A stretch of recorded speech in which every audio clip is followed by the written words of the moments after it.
Allô tout le monde, moi c'est Natacha. Donc aujourd'hui, on va parler du thème qui est à propos des aliments fermentés, de justement est-ce que c'est bon ou pas.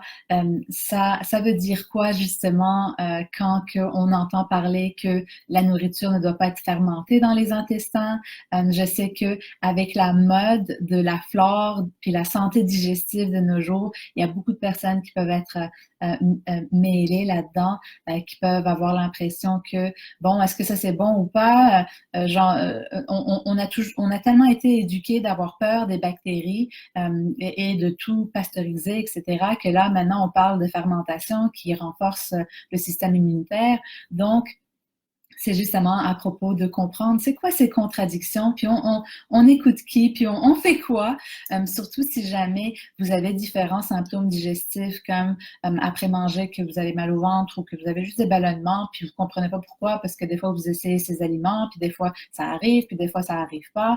Donc des fois on peut être très confus quand on comprend pas qu'est-ce qui arrive dans notre corps, puis qu'est-ce que notre corps est en train de faire.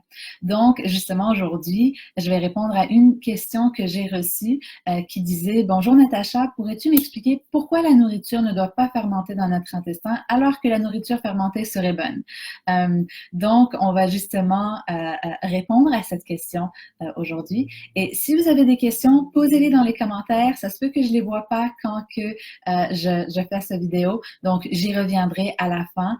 Et si vous l'écoutez en diffusé, justement, ben, moi et mon équipe, on va pouvoir aussi vous répondre. Comme ça, peu importe la plateforme que vous utilisez, vous allez pouvoir voir ce vidéo et avoir des réponses parce que on utilise plusieurs réseaux, que ce soit Facebook, YouTube, Instagram ou autres. On les utilise tous pour pouvoir propager notre message, pour pouvoir justement aider le plus de gens.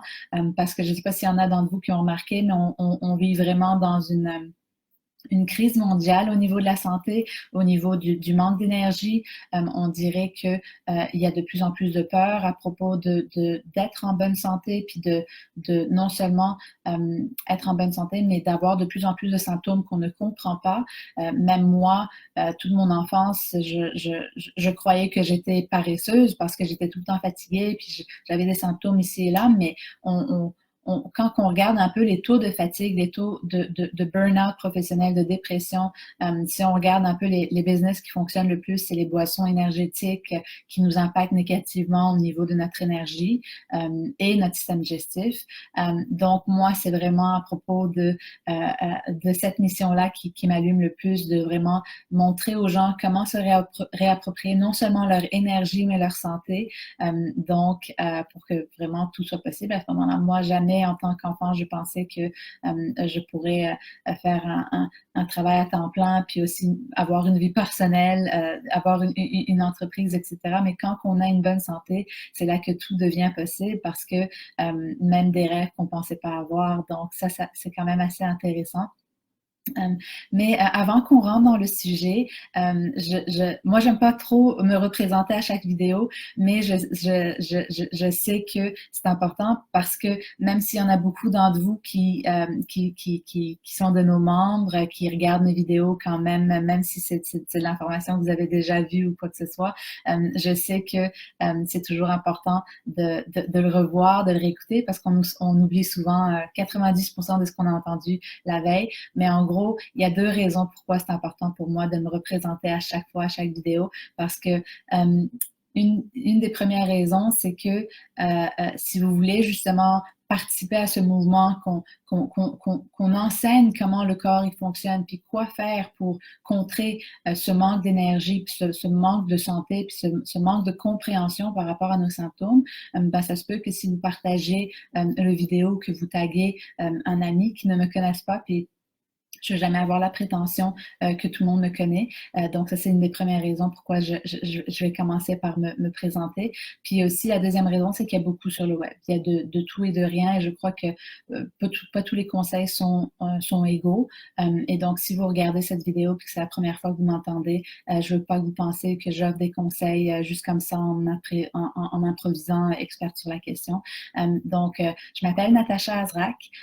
J'ai gradué de l'Université McGill en nutrition nutrition et je suis certifiée en médecine fonctionnelle avec l'Institut Institute for Functional Medicine, qui à mon avis c'est quand même un peu le meilleur des deux mondes parce qu'on a beaucoup la partie biochimique de nutrition comme fondation qui est un peu comment le corps fonctionne et après l'approche de fonctionnelle qui est beaucoup à propos de comprendre les causes sous-jacentes des maladies, donc pourquoi on a la maladie, puis pas juste qu'est-ce qu'on a, mais pourquoi, puis qu'est-ce qui l'a causé, surtout quand on a des symptômes qu'on comprend pas, puis des fois on va en parler, ah j'ai mal au ventre, puis on se dit ah non, on se fait faire tous les tests, puis que tout revient normal, puis ça peut être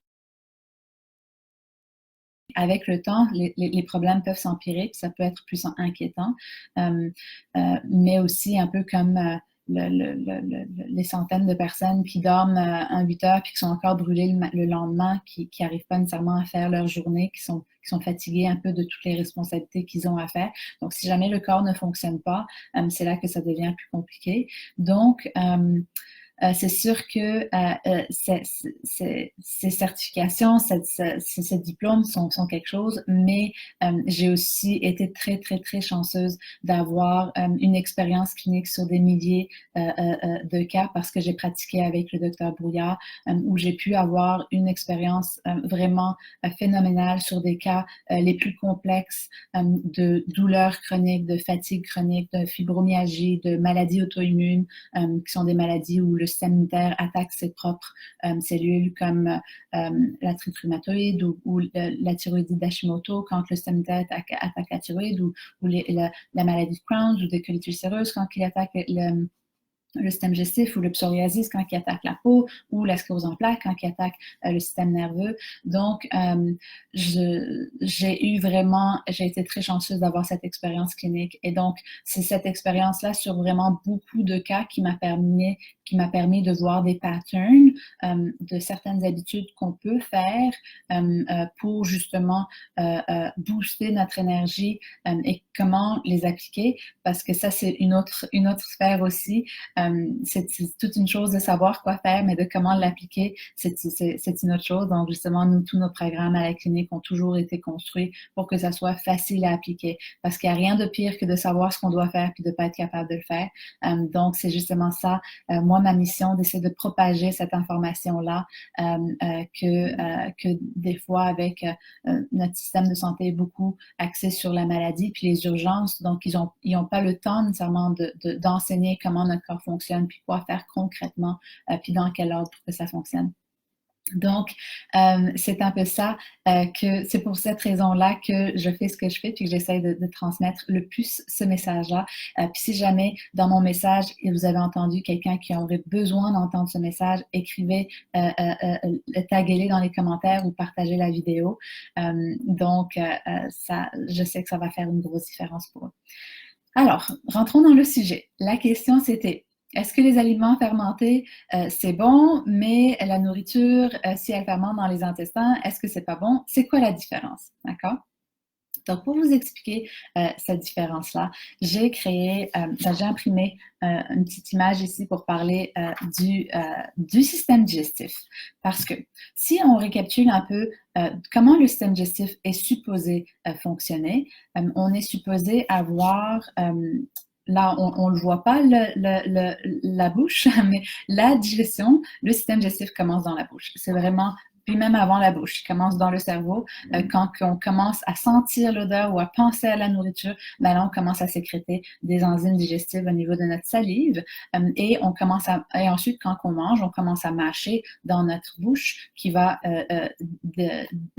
digérer, déchirer les morceaux, disons, en plus petits morceaux. Et ensuite, une fois qu'on avale le tout, ça se rend à l'estomac. D'accord? Donc, au niveau de l'estomac, sa job, c'est de digérer encore plus tous les aliments en petit format pour qu'ils se retrouvent au niveau du petit intestin, qui est cette partie-là ici. Donc, on a l'œsophage, l'estomac, ensuite ici, que ça passe au milieu, au petit intestin. Donc, pourquoi est-ce que c'est important de parler du petit intestin? Parce que là, la plus grosse job du petit intestin, c'est d'absorber nos nutriments. D'accord? Puis ensuite, une fois que nos nutriments sont absorbés, c'est là que, qu'est-ce qui reste, qui n'est pas absorbé? C'est souvent les fibres. Donc, les fibres vont aller dans le gros intestin ici, qui est tout autour, ou le côlon, qu'on peut l'appeler aussi, ou le petit intestin peut s'appeler l'intestin grêle aussi. Donc, petit intestin qui absorbe, petit intestin ou intestin grêle qui absorbe, et ensuite gros intestin qui va créer les sels, former les sels et aussi faire ce qu'on appelle la fermentation. Donc, dans le gros intestin et le côlon, qui sont la même chose, c'est là qu'on forme les sels puis qu'on fait la fermentation. D'accord? Donc, justement, c'est quoi ce processus de fermentation? Pour pouvoir fermenter, c'est les bactéries qui vont se retrouver dans le gros intestin, qui vont fermenter toutes nos fibres et créer ce qu'on appelle des petits gras, des short chain fatty acids, donc des acides gras de chaîne courte, qui, eux, vont donner l'énergie à nos cellules digestives. Donc, c'est pour ça que numéro 1, c'est important d'avoir des fibres pour pouvoir produire nos sels puis pouvoir aller aux toilettes tous les jours, mais aussi pour pouvoir aller nourrir nos cellules digestives. Donc, ce que les gens ne savent pas tout le temps, c'est que la majorité des bactéries doivent être dans le gros intestin. On est supposé en avoir très, très peu dans le petit intestin. Et quand, par contre, il peut y avoir des différentes complications qui arrivent, et ça, je vais mettre des liens, où je crois qu'on les a déjà mis, les différents liens qui font que c'est quoi qui fait qu'on a une mauvaise flore, etc. Mais ce qui arrive, c'est que quand on a trop de mauvaises bactéries dans le gros intestin, des fois, ils peuvent se multiplier. Puis comme de ce côté, ben, c'est un peu la voie extérieure, donc ils ne peuvent pas se multiplier par là. Souvent, ils vont se multiplier puis aller dans l'autre sens, puis aller se retrouver dans le petit intestin. Là, on n'est pas supposé avoir tant de fermentation. Le petit intestin, il est fait pour qu'on absorbe nos nutriments. Mais quand que les bactéries retournent ici, c'est ce qu'on appelle en anglais Small Intestinal Bacterial Overgrowth, ou en français, une surcroissance bactérienne au niveau du petit intestin. Et là, ce qui arrive, c'est que vous avez vos aliments ici que vous allez absorber, mais si jamais il y a des bactéries ici, avant que vos aliments puissent s'absorber, ils vont se faire fermenter. Et donc, à ce moment-là, ce qui arrive quand ils vont se faire fermenter, c'est qu'ils vont créer des gaz. Quand que les bactéries vont fermenter vos aliments et non juste les fibres plus tard, là où c'est supposé fermenter, c'est là qu'ils vont créer beaucoup de gaz. Puis donc, les symptômes typiques, c'est que vous vous réveillez tôt le matin, puis ça va bien, puis à chaque fois que vous mangez, puis vraiment, en fin de journée, vous avez là 3-4 mois enceinte. Souvent, les symptômes, c'est des gaz qui sentent un peu les œufs pourris parce que justement, au niveau de la fermentation, les gaz sont produits là, puis ils doivent passer tout au long du petit intestin puis du gros intestin pour ressortir. Donc souvent, ils vont sentir très fort. Ou certaines personnes aussi peuvent avoir une mauvaise haleine, parce que souvent, ça va sortir par le haut. Et la mauvaise haleine va être présente même si il n'y a pas, même si on a une bonne hygiène dentaire. Donc, par exemple, de pouvoir bien, même si on a une bonne hygiène dentaire, qu'on se brosse les dents, qu'on utilise un fil de soie, une mauvaise haleine, même si on a une bonne hygiène, peut être liée justement à une surcroissance bactérienne. Puis là, on vient de me dire qu'on ne voyait pas très bien l'image. Je ne sais pas si là, je sais qu'il faut que j'y aille de l'autre bord. Je ne vois pas mon chien. Donc, je vais le mettre comme ça. Je crois que ça va être un peu plus facile. Est-ce que vous voyez bien l'image comme ça? Ouais, ok, comme ça c'est mieux. J'étais comme ça tout à l'heure, oui. Ok, là je le vois. Alors, donc, en gros, on digère ici, ensuite on absorbe ici, puis ensuite, ce qui reste, c'est les fibres qui vont aller former les sels ici, puis fermenter ici. D'accord? Donc, en gros, si jamais on compare les différentes étapes, si jamais on a des bactéries qui retrouvent ici, on commence à fermenter un peu trop tôt, et c'est ça qui est pas bien. Parce que on est supposé absorber ici. Si jamais on fermente, c'est là que non seulement on a trop de mauvaises bactéries qui peuvent faire que En fait, il y a plusieurs études qui montrent que des mauvaises bactéries peuvent causer beaucoup de différents problèmes de santé, que ce soit au niveau du système immunitaire, au niveau du système digestif, au niveau des maladies cardiovasculaires aussi, du métabolisme. Donc ça, je vais vous mettre les liens dans la description qui parlent justement des différentes causes qu'une mauvaise flore peut faire. Mais en gros, la question c'était, donc, est-ce qu'il faut que ça fermente ou pas? Il faut que ça fermente, mais à la bonne place, dans le gros intestin. C'est là que on se retrouve. Je ne sais pas s'il y a certaines personnes qui, des fois, vont avoir beaucoup de difficultés à digérer quasiment les meilleurs aliments, que ce soit tout ce qui est brocoli, chou-fleur, ail, oignon. Tous ces aliments-là, ils ont ce qu'on appelle des prébiotiques, d'accord? Donc, il y a une différence entre les probiotiques puis les prébiotiques. Puis la plus grosse différence, c'est que les probiotiques, c'est un peu comme des bonnes bactéries qui vont encourager la communauté à se multiplier. Donc, eux, quand les bonnes bactéries vont arriver dans le système, ils vont aller encourager les bonnes bactéries à se multiplier dans le gros intestin. Mais quand on a aussi des prébiotiques, ça c'était un peu quand dans le vidéo j'explique les 3 étapes cruciales pour nourrir sa flore. Il faut numéro 1 des probiotiques pour encourager les bactéries à se multiplier, mais numéro 2 il faut aussi des prébiotiques qui sont justement toute la nourriture des bactéries. Parce que si jamais on prend des probiotiques et qu'ils aident à ce que les bactéries se multiplient, mais que là les probiotiques, les bactéries n'ont pas de nourriture pour se multiplier, ben c'est là que les meilleurs probiotiques ne valent pas la peine, puis on est justement en train de quasiment lancer notre argent dans les poubelles. Donc, c'est super important d'avoir les deux, les probiotiques et les prébiotiques. Par contre, qu'est-ce qui arrive quand on a trop de mauvaises bactéries qui se sont multipliées et qui sont rendues dans le petit intestin? C'est là que, au lieu que le petit intestin absorbe nos nutriments, oups, j'ai encore oublié. Donc, au lieu que, quand les bactéries se retrouvent dans le petit intestin, au lieu que le petit intestin absorbe les nutriments, ce qu'il va faire, c'est qu'il va y avoir une fermentation ici. Donc, tous les meilleurs aliments qui contiennent des prébiotiques, donc justement la nourriture de nos bonnes bactéries, peuvent commencer à fermenter puis donner des mauvais symptômes. Donc, toutes les personnes qui ont de la difficulté avec certains probiotiques, avec de la choucroute, avec l'ail, l'oignon, ça peut être une des raisons pour lesquelles, et à ce moment-là, c'est vraiment très, très, très important d'éliminer la surcroissance bactérienne avant de commencer à prendre toutes ces bonnes choses pour renforcer la flore. Et donc, à ce moment-là, le plus gros problème de ces mauvaises bactéries, disons, dans le petit intestin, c'est que toutes les bonnes choses que vous allez faire, ça va les nourrir de plus en plus et ils vont continuer à se multiplier. Vous allez encore avoir beaucoup de symptômes. Et donc, souvent, certaines personnes, quand ils remarquent, ah, c'est vrai, à chaque fois que je mange de l'ail, de l'oignon, je me sens moins bien, donc je vais les enlever. Sauf que le problème, quand on enlève ces aliments-là, c'est que oui, on peut sentir mieux, mais on n'est pas en train de régler la cause du problème. Donc, c'est là que j'explique souvent que un bon style de vie, ça peut être comme un couteau à double tranchant.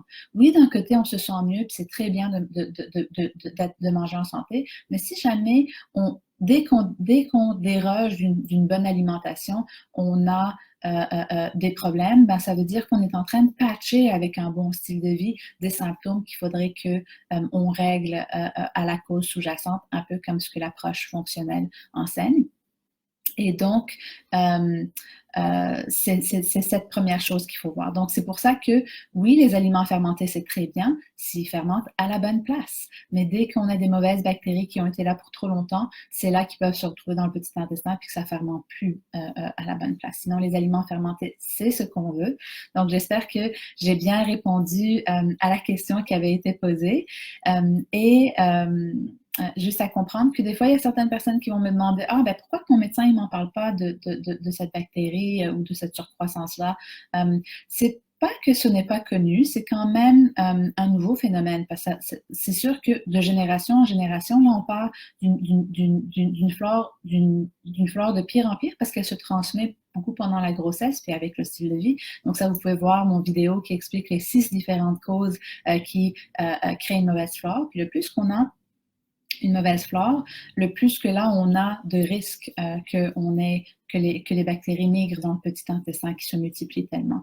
Donc, c'est pas nécessairement quelque chose de très prévalent. Les statistiques montrent que c'est 15% environ de la population, mais quand on regarde chez les personnes qui ont le côlon irritable ou de la fatigue chronique ou de la douleur chronique comme la fibromyalgie, c'est environ, je crois que les statistiques, c'était autour de 70%, 75%, je crois que c'était peut-être un peu plus, mais c'était dans ces environs-là des personnes qui avaient disons, petite complication. Donc, c'est quand même, il n'y a pas nécessairement des énormes études dessus parce que, comme je disais tout à l'heure, c'est quand même un nouveau phénomène qui est en train d'arriver de plus en plus parce qu'on a de plus en plus de mauvaises flores.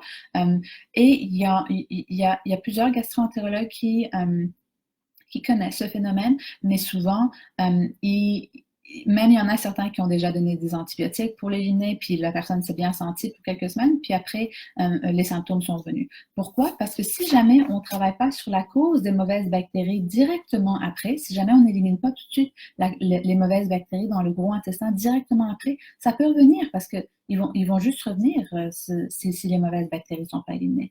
Donc, c'est pour ça que tout ce processus-là, de faire les choses dans les bonnes étapes, c'est ça qui fait qu'on a des résultats ou pas. Et tout ça, c'est quand même assez nouveau dans le domaine. Donc, moi, c'est vraiment grâce à toute mon expérience sur beaucoup sur un volume de personnes qui m'a aidé à voir un peu ces patterns-là. Mais comme je disais, c'est quand même encore nouveau. Donc, j'espère que ça a répondu à votre question. Je ne sais pas s'il y en a qui sont en direct qui ont des questions que je peux répondre tout de suite. Sinon, écrivez-moi dans les commentaires ce que vous avez appris. Est-ce qu'il y a quelque chose qui vous a surpris, qui vous a interpellé ou quoi que ce soit? Mais sinon, je peux encore rester quelques minutes si jamais il y a des questions ici. Ça se peut que je ne les vois pas, je ne suis pas super bonne dans la technologie encore, mais je m'améliore. Donc, si on récapitule, les aliments fermentés sont bons, mais il faut qu'ils fermentent à la bonne place, donc dans le gros intestin et non dans le petit intestin.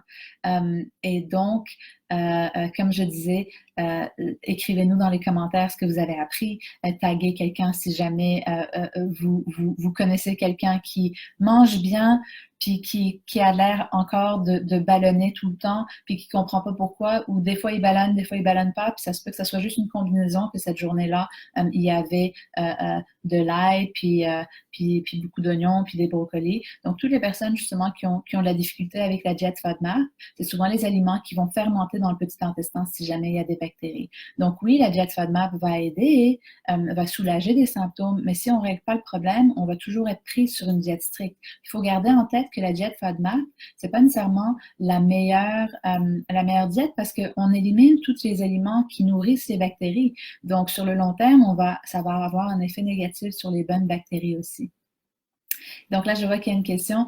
Quel type de traitement tu préconises dans ce genre de cas? C'est une bonne question. Il y a différentes approches. Il y a même 3 différentes façons qu'on peut les éliminer. Puis ça dépend vraiment de chaque personne. C'est souvent une question qu'on veut faire en individuel pour pouvoir vraiment personnaliser les choses parce que c'est pas toujours évident. Puis il y a tout genre de scénarios qui peuvent arriver. En fait, moi, quand il y a des différents tests qui peuvent être faits pour savoir si jamais cette bactérie est présente, c'est des tests respiratoires. Ils peuvent être faits ici dans le public, mais souvent il faut... je ne sais pas en fait si jamais la liste d'attente, je crois que c'était autour de 12 mois. Il faut que le médecin aussi soit d'accord de le vérifier. Il y a de plus en plus de médecins qui veulent le vérifier. Donc, c'est un peu ça les différentes options. Et pourquoi je disais ça? Donc, dépendamment de c'est quoi le pattern des résultats, c'est là aussi que ça va dépendre. Mais moi, quand que je vois des résultats positifs, je suis jamais contente parce que ça peut être très, très, très compliqué d'éliminer un SIBO. Mais quand on le fait dans le bon ordre et qu'on reteste tout de suite pour voir si jamais ça répond bien, ben c'est là que ça devient beaucoup plus facile. Donc très bonne question. Et si jamais il n'y a pas d'autres questions, ben, je vais pouvoir vous laisser. Mais comme je disais, si jamais il y en a d'autres aussi, écrivez-les-moi. Et si jamais, par exemple, je suis plus là, ou peu importe la plateforme que vous utilisez pour voir cette vidéo, que ce soit YouTube, Facebook, Instagram, ben, n'oubliez pas, vous pouvez quand même écrire dans les commentaires, puis on va pouvoir vous répondre, moi et mon équipe. Et n'oubliez pas de vous inscrire sur nos pages pour pouvoir justement recevoir des notifications quand on sort des nouveaux vidéos ou des lives et que vous puissiez justement me poser des questions. Donc si jamais il n'y a pas d'autres questions, je vais pouvoir vous laisser. Je regarde encore un peu. Mais sinon, vraiment, ça a été un plaisir d'être avec vous. Puis j'espère que ça a été l'information qui vous a aidé. Et passez une merveilleuse journée. Bye!